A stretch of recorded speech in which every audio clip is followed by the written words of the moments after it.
तत्पर हैं आपके साथ, हर कदम पर आपके साथ हैं। यूपी बोर्ड परीक्षा 2023 में आपको 70 में 70 लाने हैं, तो ज़बरदस्त मेहनत करनी होगी हमारे साथ। चलिए आज हम आपको विज्ञान का मॉडल पेपर कराने जा रहे हैं। ये विज्ञान का मॉडल पेपर 2023 की परीक्षा के लिए, यदि आप अर्धवार्षिक देने जा रहे हों, यदि आप प्री बोर्ड देने जा रहे हों, यदि आप यूपी बोर्ड देने जा रहे हों, तो कृपया ये पेपर एक बार अपनी आंखों के सामने से घुमा लेना और चले जाना। बिल्कुल आप ये समझिएगा, इनमें से खासा इम्पोर्टेंट क्वेश्चन आपके पेपर में आने वाले हैं। यानी कि इस मॉडल पेपर को आप ऐसे ही मत ले लीजिएगा, हल्के में मत ले लीजिएगा। ये बहुत वजन पेपर है, आप कायदे समझिएगा। देखो 20 ऑब्जेक्टिव आपके 2023 में आने हैं। ये मॉडल पेपर बिल्कुल 2023 के पैटर्न पर आधारित है, बेहतर मॉडल पेपर है। मैं इसको सॉल्व करवा रहा हूँ। चलिए बिल्कुल ठीक है, एक बार शेयर कर दो भाई। देखो डिस्क्रिप्शन में पहली लिंक मैं देने जा रहा हूँ, जहाँ पे मैंने दे दी है ऑलरेडी, जहाँ से आपको ये पहला पेपर डाउनलोडेबल हो जाएगा, मिल जाएगा।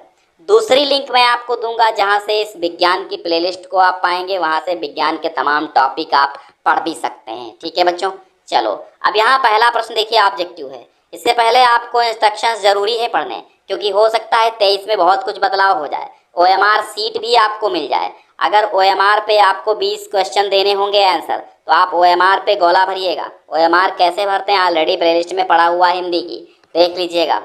ठीक है, और अगर आपको कहेंगे उत्तर पुस्तिका पे ही लिखना है, तो परंपरागत तरीके से जैसे उत्तर लिखते थे वैसे लिख दीजिएगा। प्रश्न पत्र का खा गा, यहाँ देखिए विज्ञान में थोड़ा ढंग से सुनिएगा। प्रश्न पत्र 3 खंडों में विभाजित है। 3 खंडों में का, खा और गा, ये 3 खंड हैं आपके। ठीक है, पहला खंड बहुविकल्पीय प्रश्न का है।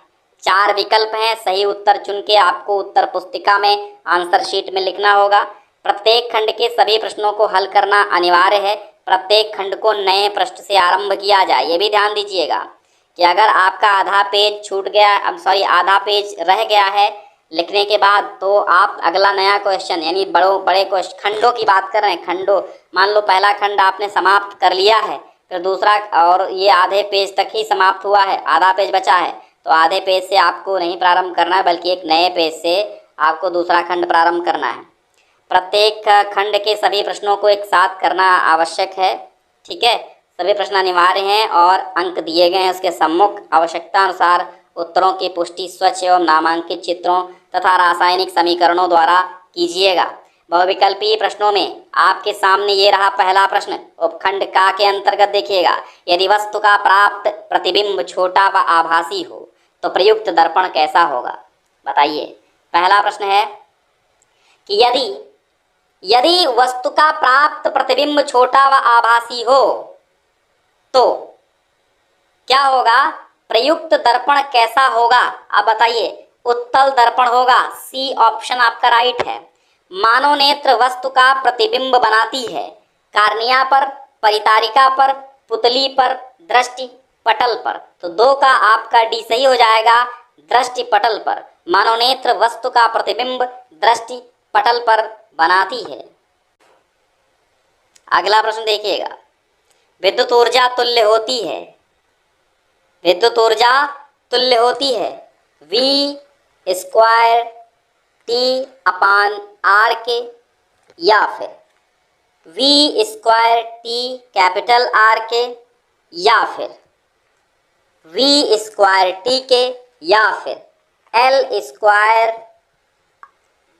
R² T के। ठीक है, तो यहाँ पर आपका राइट आंसर क्या हो जाएगा, बता दीजिए। तो आपका 3 का जो आंसर है वो A, V² T/R के। विद्युत बल्ब में प्रयुक्त तंतु किसका बना होता है? विद्युत बल्ब में प्रयुक्त तंतु किसका बना होता है? तो टंगस्टन का बना होता है। चौथे का B हो जाएगा। जीवाश्म ईंधन क्या है? जीवाश्म ईंधन क्या है? पेड़ पौधे, जीव जंतु, कोयला एवं पेट्रोलियम। कोयला जीवाश्म ईंधन है क्या, ये बताइए। अच्छा, यहाँ पर आपको अगर प्रॉब्लम हो रही हो थोड़ा सा दृष्टिपटल, तो आप इसको रेटिना लिख लीजिए। ठीक है, रेटिना। दृष्टिपटल अगर आपको कठिन लग रहा हो तो रेटिना लिख लीजिए, रेटिना पे बनता है। ठीक है, वही दृष्टिपटल है। हम थे जीवाश्म ईंधन है, पेड़ पौधे, पेट्रोलियम, कोयला, जीव जंतु या फिर क्या है बताइए। तो 5 का जो आपका आंसर है वो सी सही हो जाएगा। कोयला एवं पेट्रोलियम ये जीवाश्म ईंधन कहलाते हैं। डायनमो उत्पन्न करता है आवेश, विद्युत वाहक बल, चुंबकीय क्षेत्र या फिर वैद्युत क्षेत्र। तो 6 का आपका आंसर हो जाएगा वी, विद्युत वाहक बल उत्पन्न करता है डायनमो। किलोवाट, ठीक है, किलोवाट घंटा किस भौतिक राशि का मात्रक है? किलोवाट घंटा किस भौतिक राशि का मात्रक है? तो यहाँ पर समय, द्रव्यमान, ऊर्जा और शक्ति है। तो आपको बताना है 7 का आंसर क्या हो जाएगा। 7 का सी हो जाएगा। किलोवाट घंटा किस भौतिक राशि का मात्रक है? किलोवाट प्रति घंटा ये ऊर्जा का मात्रक है, ठीक है। KWH, जो आप बिजली चलाते हैं अपने घरों में तो KWH में उसका भार काउंट होता है। उपखंड खा में देखिए, यानी कि अगला 8वां ऑब्जेक्टिव, कॉपर सल्फेट के जलीय विलयन के pH का मान होगा, ठीक है। तो यहाँ पर 8 का ए, ठीक है, स्मॉलर देन 7 ये है, ठीक है, 7 वाला, यानी 7 बड़ा है, 7 बड़ा है, ग्रेटर देन 7, ठीक है। चलो, स्मॉलर देन 7, ग्रेटर देन 7, ठीक है। चलो ये देखिए, स्मॉलर देन 7 भी है और ग्रेटर देन 7, तो इसमें आपको कंफ्यूज नहीं होना है, ठीक, इसमें बिल्कुल कंफ्यूज नहीं होना है। आपको ढंग से देख लीजिएगा ये क्या है, कॉपर सल्फेट के जलीय विलयन के pH का मान क्या होगा। तो ए ऑप्शन सही है। नौसादर की कॉस्टिक सोडा के साथ अभिक्रिया, ये बताइए इसमें कौन सा सही होगा। NH4Cl plus NaOH gives out NaCl plus Z plus H2O में Z क्या है? Z बताइए क्या है। तो 9 का आंसर हो जाएगा सी, यानी कि NH3 है। Z क्या है? NH3 है। निम्न में से किसमें कार्बन के मध्य द्विआबंध पाया जाता है? एथेन में, एथीन में, एथाइन में या सभी में? तो 10 का आंसर क्या हो जाएगा? बी, एथीन में। एथीन में आपका कार्बन और कार्बन के मध्य द्विआबंध पाया जाता है। फिर आपका है 11वां प्रश्न कि निम्न में से कौन सी संयोजन अभिक्रियाएं हैं?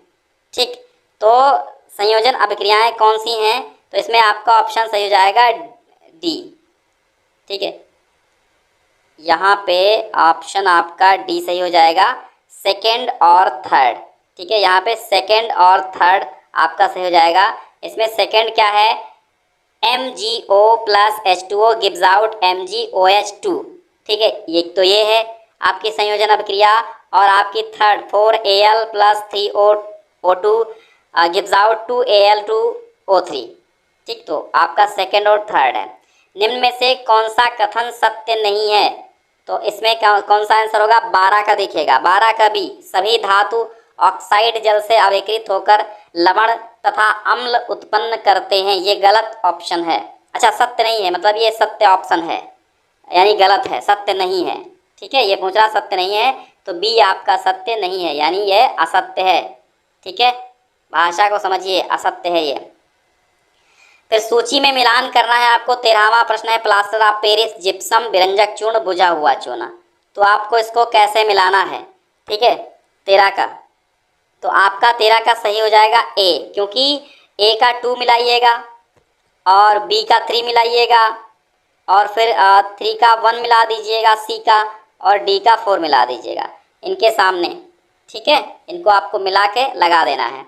फिर देखिएगा 14वां प्रश्न है, उपखंड गा में कि निम्नलिखित में से कौन से समूहों में केवल जैव निम्नीकरणीय पदार्थ नहीं है? घास, पुष्प एवं चमड़ा, घास, लकड़ी एवं प्लास्टिक, फलों के छिलके, केक एवं नींबू का रस, केक, लकड़ी एवं घास, ठीक। तो 14 का आपका बी हो जाएगा। घास, लकड़ी और प्लास्टिक जो है ये जैव निम्नीकरणीय पदार्थ नहीं है, ठीक है।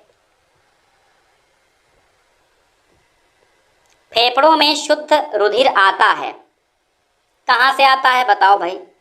तो फेफड़ों में आपका बाएं निलय से, सी सही हो जाएगा।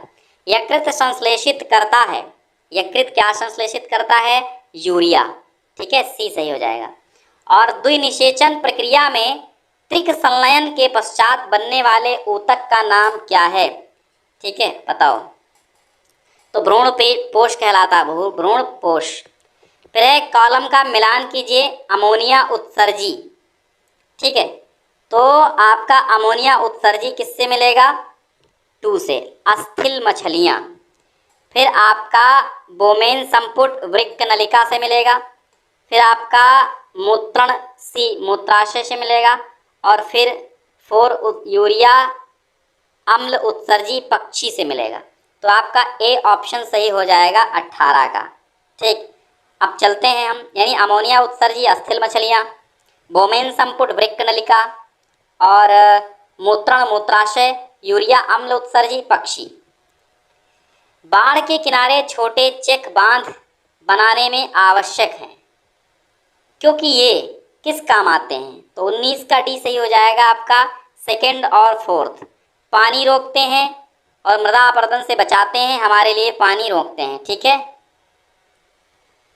अब 20वां और अंतिम ऑब्जेक्टिव प्रश्न ये है कि नीचे दिया गया जो चित्र मानव श्वसन तंत्र को दर्शाता है, ए बी सी व डी को पहचानिए कि ए बी सी व डी क्या है, इसको बताइए। ए क्या है?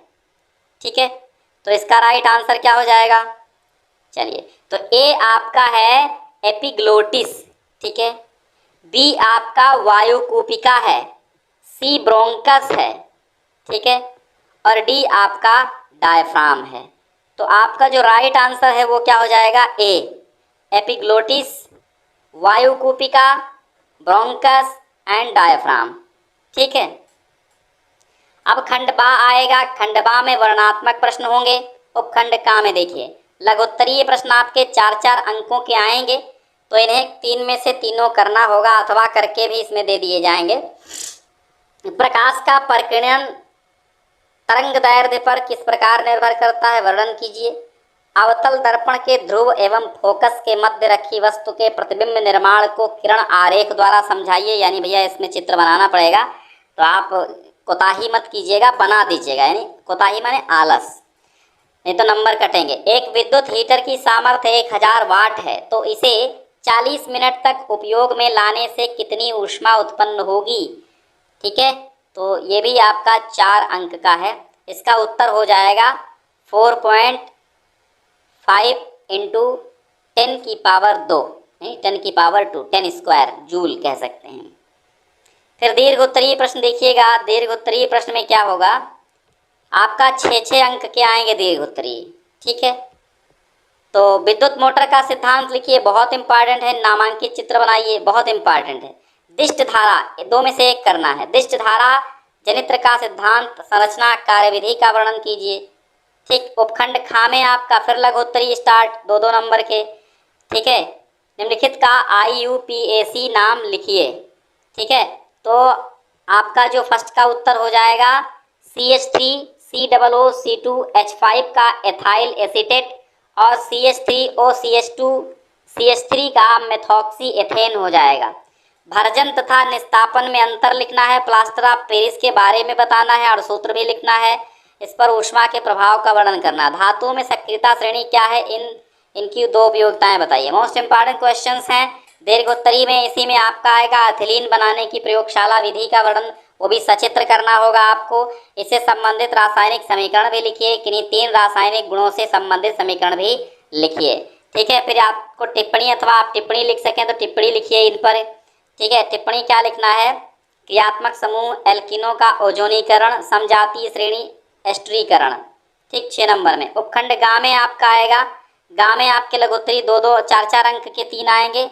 ठीक है, तो मनुष्य में पाए जाने वाले दांतों के प्रकार, उनका वर्णन कीजिए, कार्यों का। प्रकृति में कायिक जनन किस प्रकार होता है, कायिक प्रवर्धन को उदाहरण सहित समझाइए। कायिक जनन के महत्व पर टिप्पणी कीजिए। वाष्पोत्सर्जन की परिभाषा लिखिए, उसको प्रभावित करने वाले केवल 4 कारकों को ही लिखना है, और 4 कारक ही अगर लिखेंगे तभी 4 नंबर पाएंगे, नहीं तो कटते चले जाएंगे। ठीक है, लयमार्कवाद का उदाहरण सहित वर्णन कीजिए अथवा आप पर्यावरण पर कृषि प्रक्रमों के कुछ हानिकारक प्रभाव बताइए। तो ये आपका था मॉडल पेपर 2023। आराम से इसका अध्ययन कीजिए, पढ़िए, इसी के अनुसार आपको इसमें से जितने क्वेश्चंस हैं सब सॉल्व कर लेना है, आपकी बोर्ड परीक्षा में बहुत काम आएंगे। डिस्क्रिप्शन में पहली लिंक है, इसको डाउनलोड कर लीजिएगा। और दूसरी लिंक आपकी मॉडल पेपर की, दूसरी लिंक प्लेलिस्ट की है। तीसरी लिंक हम मॉडल पेपर की दे देंगे, जिसमें अन्य विषयों के मॉडल पेपर आपको मिल जाएंगे। बहुत बहुत शुक्रिया।